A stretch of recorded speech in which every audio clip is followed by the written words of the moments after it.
بسم الله، السلام عليكم. اليوم ان شاء الله جبت لكم الوصفه تاع الملوي. في الحق درتها لكم عندي واحد 3 ايام ولا 4، وكان الفيديو طويل بزاف، واليوم راني جبتها لكم في فيديو صغير. يعني الفيديو تاع اليوم فيه غير 11 دقيقه وفيه كل الاسرار باش تخرج لكم الوصفه تاع الملوي بهذا الشكل هذا. يعني الملوي تاعكم يخرج لكم مورق من كثره التوريق، حتى ما قدرتش نرفدها بيدي كيما راكم تشوفوا. الصورة جد معبرة، تعبر على نفسها. من كثرة التوريق ما قدرتش حتى نرفده بيدي. فيه زوج أسرار، سر في العجينة وسر في طريقة التوريق. نحتاج في الوصفة زوج غرافي تاع فرينة، ونحتاج غرفية تاع سميد رطب، فرينة اللي هي الدقيق الأبيض، وهذا السميد اللي هو طحين الفينو. نحتاج معاهم غرفية تاع ماء، يعني نفس العبر نعبروا به، وراح نوريكم بالضبط شحال تخلي فيه، واذا خصني راح نزيد. هنايا ملعقه تاع عسل عادي اللي نشروه، وملعقه صغيره ملح بالنسبه لهذه الكميه تاع الفرينه والسميد، وعندنا ربع ملعقه صغيره خميره الحلوى. بسم الله. عندنا في اناء نغربلو الفرينه الدقيق الابيض، ونغربلو السميد يكون كاع رقيق فيه، ونغربلو معاه ربع ملعقه صغيره تاع خميره الحلوى.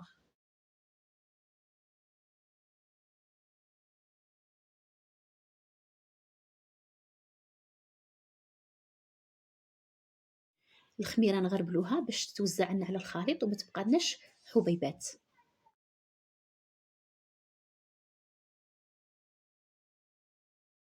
نخلطوا هاد المكونات حتى يندمجوا مع بعضهم البعض، وهذيك الخماره تتوزع لنا على الخليط.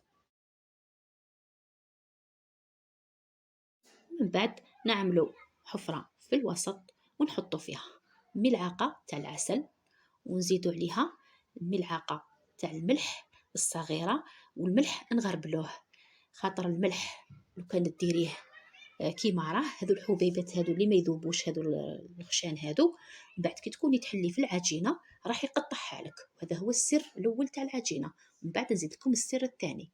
من بعد نحطوا الماء العادي من الحنفيه، نخلطوا ونلمدوا العجينه تاعنا. هنا غادي نستعمل البول الاول اللي هو الغرفيه الاولى اللي عبرت بها، وراح نزيد شويه، راح نوري لكم شحال استعملت بالضبط.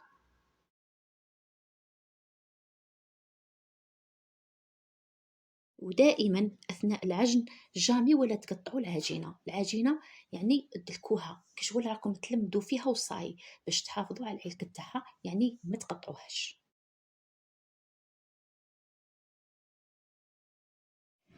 هنا راه دات الغرفيه الاولى، يعني العبر الاول كملته، دخلته كامل في وسط العجين. ومن بعد راني في الغرفيه الثانيه تاع الماء. درك نلم العجينه تاعي ونوريكم الكميه تاع الماء اللي بقات لي من البول الثاني.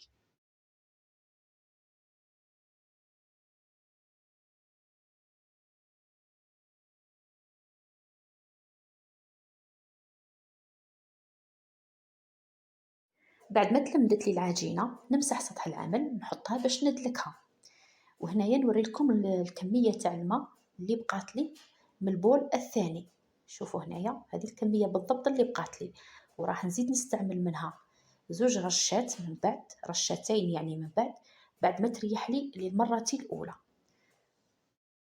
ندلكوها حوالي دقيقتين فقط لا اكثر. شوفوا هنا طريقة الدلك كيفاش راني ندلك، يعني بلا ما تقطعوا، حذاري انكم تقطعوا العجينة باش ما تقضيوش على العلك اللي فيها. هنا لمدنا العجينة دلكناها شوية، من بعد نحطوها في الكيس بلاستيكي تريح المرة الأولى حوالي ساعة إلى ساعة ونص، يعني كل ما ريحت راح تكون النتيجة مليحة. المرة الأولى كي نحطوها تريح نحطو حوالي ملعقة تاع ماء في الكيس، لا أكثر، ما تكثروش الماء بزاف، ونخلوها على جهة مدة، يعني المدة اللي تساعدكم، ساعة ساعة ونص كيما حبيتو.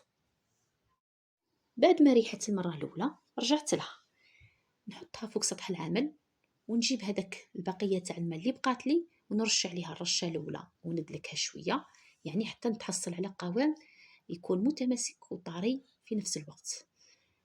كما راكم تشوفوا هنايا غادي نرش عليها الرشة الأولى وندلكها، ونشوف إذا ما خصهاش نزيدلهاش، وإذا خصها نزيد لها.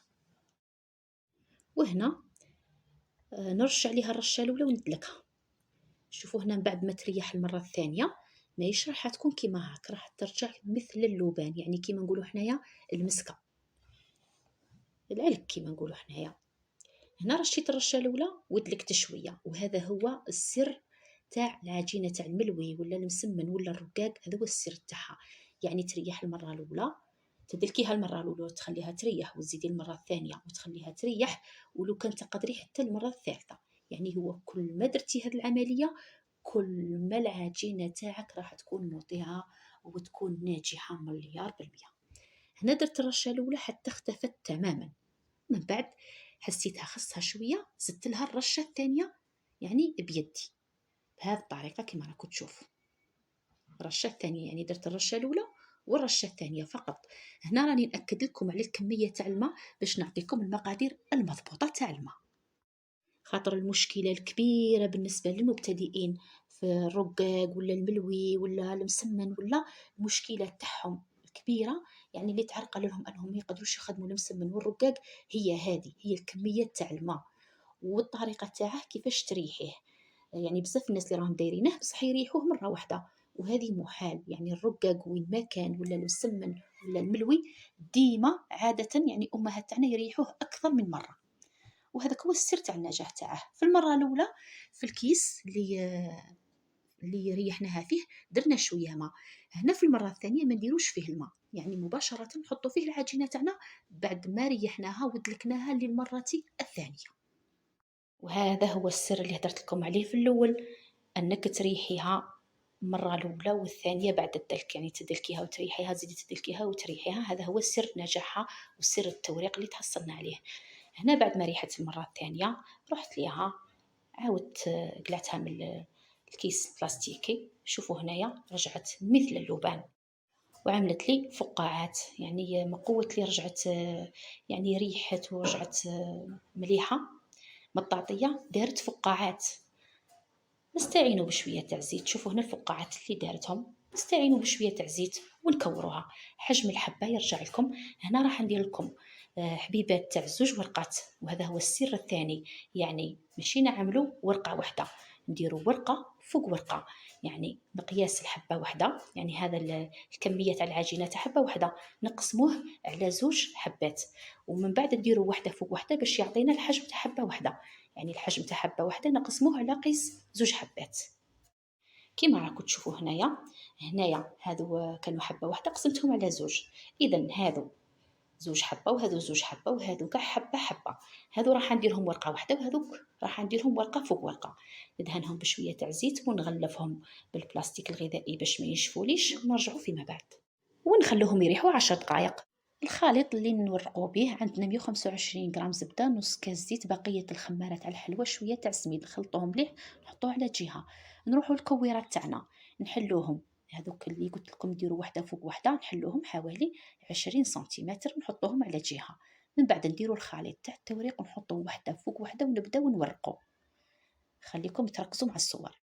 وهذه الطريقة الأولى تعطيكم واحد الكمية تاع التوريق فوق الخيال. في الحق أنا كي حليتها بهذه الطريقة، يعني العجينة هذه جد مطيعة، يعني لو كان تكون عندك طاولة كبيرة ولا تكون مدورة حلي فوقها راح تعرفي هذه العجينة، تعرفي تحليها يعني ما شاء الله. هنا شوفوا كيفاش راني نحل فيها، يعني نحل فيها غير بالنفيض، يعني بلا ما تحطي يدك في الوسط تنفضي وصاي وهي تحلت، يعني كيما يحلوه الأمهات تاعنا بكري بالطريقة تاع النفيض برك. من بعد طبقتها كيما نطبقوا المسمنة، ومن بعد زدت طويتها. خليكم تركزوا في الباقي، كل شيء راه مفهوم. ما تنساوش برك حاجة، هذاك الخليط اللي درناه يعني كل ما تطبقوا تطبيقه لازم تديروه باش تتورق لكم الملوية تاعكم. هنايا لويهم كاملين، نكمل كاع الكمية اللي عندي ونزيد نوري لكم تاع الورقة واحدة، يعني في الحق تاع 2 وراقي خير، يعني في التوريق تاع 2 وراقي خير. شوفوا هنا كيفاش دارت الفقاعات، يعني بعد ما لويتها نحطها تريح في بلاصة، يعني في صحن، ونغطيها بالبلاستيك باش ما تنشفليش. شوفوا هنا العجينة بمجرد ما انك تنفضيها تتحلك، يعني الحلان تاعها بالنفيض. هذه تاع ورقة واحدة، بصح تاع 2 وراقي هي اللي تتورق اكثر، يعني بكل صراحه.